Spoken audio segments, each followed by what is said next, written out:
I'd like to demonstrate a new tool called Flexi Tooth.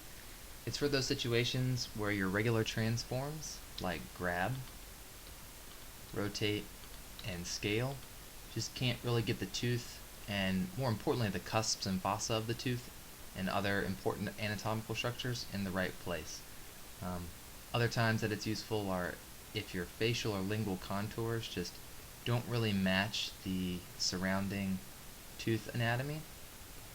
It's a good way to kind of adjust bulk parts of the crown that you can't, that are smaller than the overall scale, rotate, and grab, but bigger than what you want to adjust with sculpting.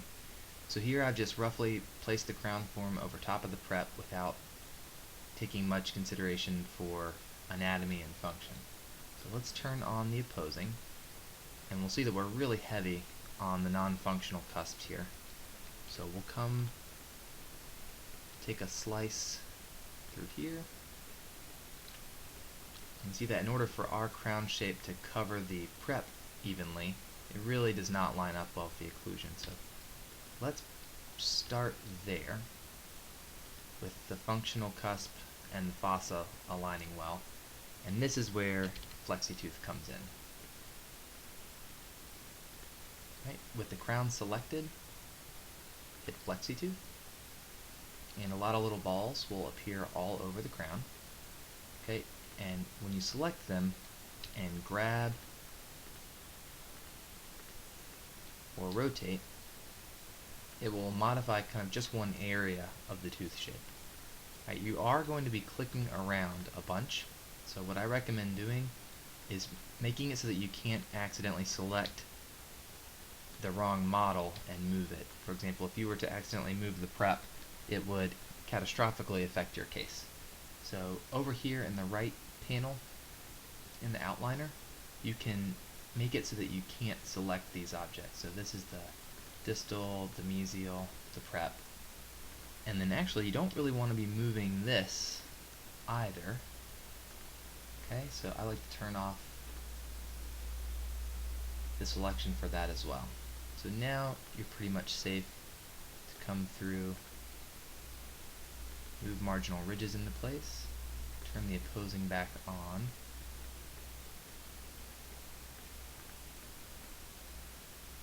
we can get our palatal height of contour more reasonable. We can move the CEJ more to the prep. Good, and just doing that has made a huge improvement. We can move this, our palatal groove, to be in line with that marginal ridge there. Also the H and the G key are pretty close together, so try not to hide stuff. So we'll pull that forward to there, which means we should also probably pull that forward a little bit.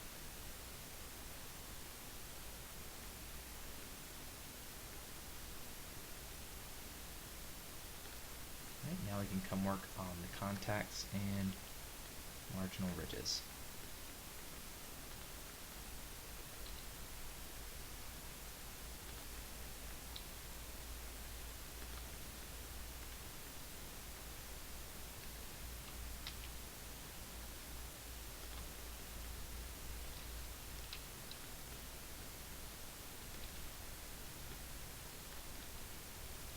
Okay, actually that looks pretty good.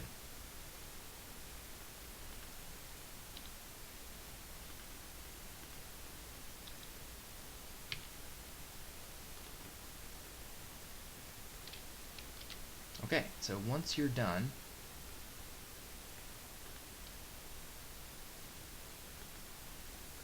one thing I probably need to do is add 2 handles for the marginal ridges so you can really get your embrasure form right. This works pretty well, but I may adjust that in the future. Once you're done, turn selection back on for the crown, then select the crown, and then hit Flexi Tooth Keep. After that, all those transforms and deformations are made permanent. Now, I'm not in love with where this palatal cusp is, so you can always turn it back on.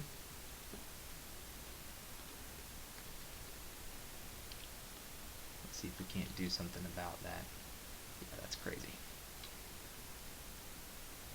So we don't have to go too high with it.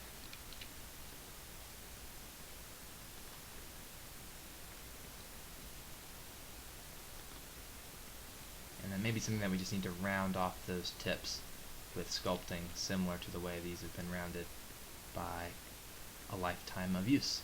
Okay.